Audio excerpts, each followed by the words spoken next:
Anna, welcome to the Female Athlete Project. Thank you so much for having me. It's race day. How are you feeling? Feeling really good. Happy to be here in Sydney. It looks like the sun is shining as opposed to yesterday. We got a little bit of rain, so really looking forward to it. A little bit of rain's nice. It poured yesterday. It poured. It seriously poured. It was wet.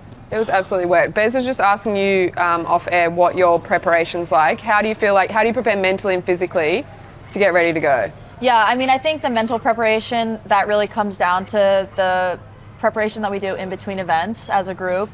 We do a lot of data review, a lot of studying of other teams, really honing in on what we want to improve on as a group so we can go out and execute on the water. We don't get a lot of training time in SailGP, so that's a big part of the mental preparation, feeling like we're ready to go.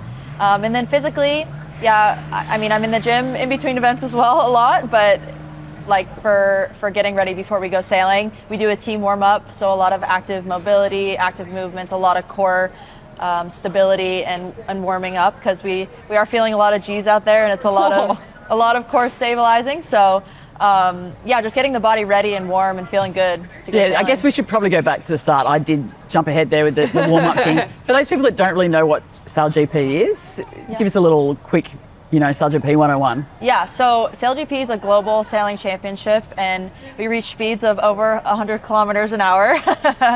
And there's 13 national teams who race, and we travel all around the world. So a good way to describe it is kind of Formula One on water. And we race over the course of the season that lasts about 11 months. But it's the best job in the world. Yeah, you get to go to some pretty epic locations. I believe after here, you're off to Rio. We go to Rio next. Amazing. Yeah, and we do.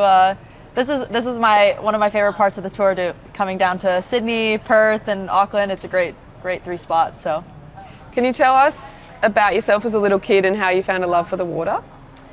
Yeah, so I was actually born in Atlanta, Georgia. So my getting into water was not a lot of ocean there. kind of by fate, because my dad had accepted a job, and I think it was like either Colorado or Fort Lauderdale. So growing up in Fort Lauderdale was amazing. We went to the beach a lot, and then in the summer my parents were both working, so they were kind of finding things to put us in, summer camps, sports camps, whatever it was, and they put both my brother and I in summer camp, and we both really enjoyed it, really loved it, and we stuck with it and continued throughout the year. And I think I also had such an amazing group of friends, and being in the warmth all year round was just the best, and having that freedom, I think, was also really exciting. You're in a little boat by yourself at 8 years old. Amazing. Yeah, that's crazy, isn't it? Yeah, I mean, looking back on it, I'm like, who let me do that? Do you feel like that teaches you pretty good independence for other life skills? 100%. That's why I feel like sailing's so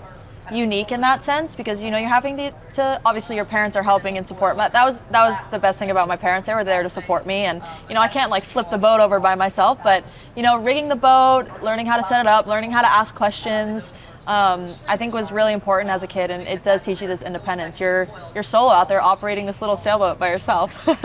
And so you are the only female grinder.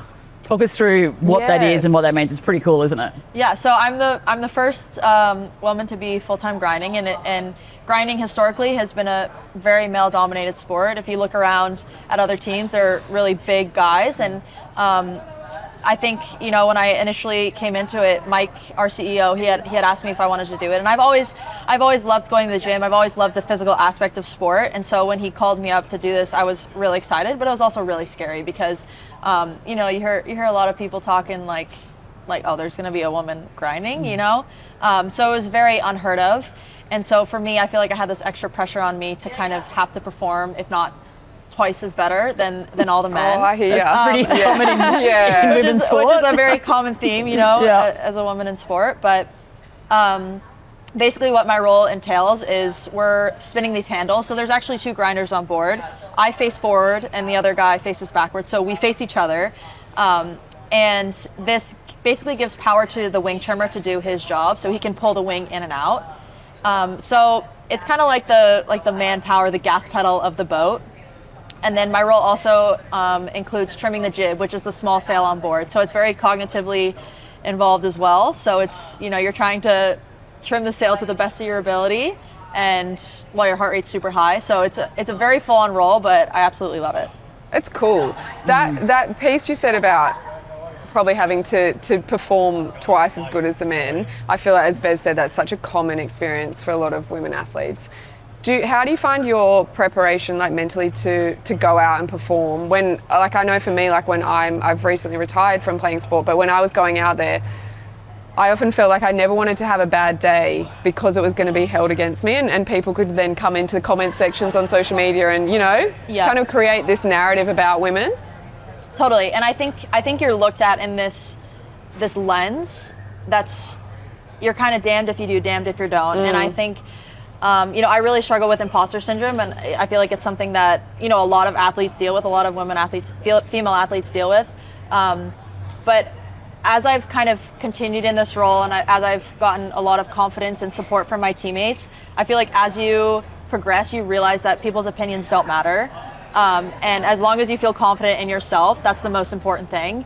And it is sometimes frustrating when you're like, how it doesn't make sense. It doesn't feel fair. A lot of the time, like getting these unfair comments, but then you realize, this is what I always say, I'm like, well, at least I'm out there sailing the boat and they're just sitting on their couch commenting. So I love that. It's like, I mean, that's what I always say, like, who's the real winner? Like, I'm have the dream job, and I absolutely love what I do, and I pour everything I have into it, and at the end of the day, that's the most exciting thing for me. And it doesn't, like, and obviously this is so much easier said than done, but just letting other people's opinions of you and bring you down is just it's exhausting. It is. It's exhausting, and it's really liberating when you do finally get to that space where you feel confident enough in yourself that you can be comfortable in that space. 100%. I think touching on that, I've read about you're really focused on leaving a legacy for young girls that come behind you. What does that mean to you? Like, when you say legacy, what does that mean to you for women in sailing? Yeah, I mean, I feel like it's super meaningful and a privilege to be in the position that I'm in. When I was a little girl, I didn't see women in professional sailing. It was maybe, you know, you go to the Olympics and that's the ultimate goal and end, but like a career in terms of you're getting paid to do what you love, that didn't exist for me. And so to show women that it is possible to come into sailing, into this space, and I kind of always try to remind young girls that I was just like them and that I didn't do anything special, that it's not like this person that like the only woman here who's put on this pedestal, that it is actually achievable with hard work and passion, and and I think that's kind of what I want to instill into girls, is that it can be possible, and I continue to try to advocate that there are more women getting into SailGP, and yeah, it's truly an honor, I feel like, to be in the position that I'm in. So there's a rule that there has to be a woman in each team. I believe you're obviously the only grinder, and the Spanish team has a pilot or yeah. So the Brazilian team. Martini Grail, she's a 2-time gold medalist, and she's driving the Brazilian boat. So amazing. It's really great to see that, and hopefully next season we'll have more women drivers. Yeah. So the rest are a lot of tacticians. Are they on the boat? They're on the boat. Yep. They're on the boat. And every single woman in SailGP I have so much respect for. They're all incredible sailors and the best sailors in their respective country. And so I feel like we have a really good group of camaraderie between us, and I think it's really exciting time in sailing that there are these key roles for women, and I think all of us want to see more women. So it's not only one woman on each team, and I think for example, by me and Martini stepping into these other roles, we can prove that there is more space. It's not just like the tactician role, and again, like, that's not to take anything away from the tactician role. It's just like we want every single position on the boat to be the best possible sailor, whether that's woman or a man. Love that. And I guess it's to start it's requiring one woman, but we have a long way to go in terms of getting that more like equality in that sense. In the lead up to Tokyo, did you have double arm surgery? Can you tell us about that and what recovery was like? Yeah, wow. Yeah, I did. The loads were really high with the boat that I was sailing, so I developed compartment syndrome. Oh, scary. That's scary. Yeah, which I feel like is pretty common in runners, like in the lower legs. Yeah. So I did have surgery, but I was so grateful because it changed my life, and it was like a night and day difference in terms of my ability to actually do my job on the boat, and I feel like it kind of unleashed a beast in me. Yeah, I felt like it was like that. I feel like it was kind of unfair because I was like able to farmers carry so much weight and things like that. I was like, is this real? Amazing. That's epic. Yeah. How good. And what was it like becoming an Olympian?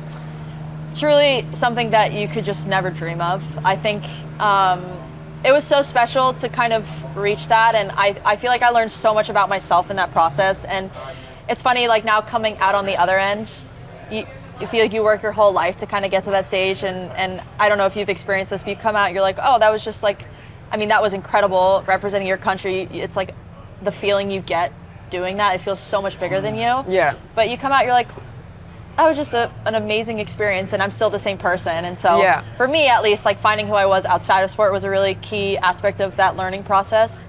But yeah, I mean, truly like a once in a lifetime experience. Amazing. Amazing. Yeah. Amazing. We are very conscious of your time because it is race day, you're ready to compete. But we might, is there a boat? Is there any chance you could like point out a couple of things on this boat out here to tell us what's going on out there? Yeah, we can't get super close. We can stay right here, from far away. Just because of the crane, we're like limited. Yeah, on that'd be craning, great. but yeah. You gonna go mobile bay? Yeah. So right now they're attaching our wing, which is our big sail, to the boat. So that's like what the wind hits and generates the power to move. And also, if you see the two things, like the two boards in front on each hull, and then the rudders, those will flip down. Yeah. So those are our foils, which allow us to come out of the water.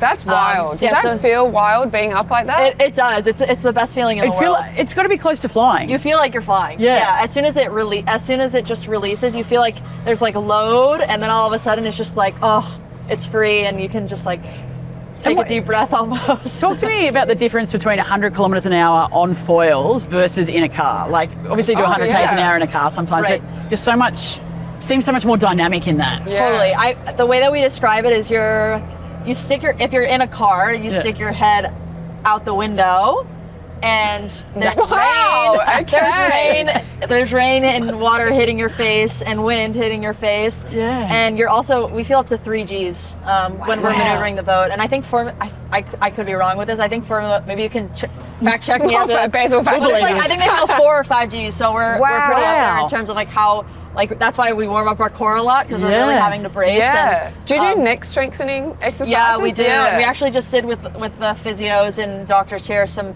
neck testing just to have a baseline. Wow. Yeah. If we were to get injured, where we're at. So it is a lot. It's very similar to Formula One in the sense that you have to be just like very, like kind of like a unit to be able to sail the boats. Absolutely. Yeah. Oh, that is so cool. Thank you so much for your time. Yeah, it was thank amazing. you guys. Lovely That to was chat so to you. nice to And meet good you. luck. Secretly going for America. I know, maybe. you'll be out. God. Aussie's number one. You are very, very close second. So thank you so much for your time. Thank you. Appreciate Nice it. to meet you. You too.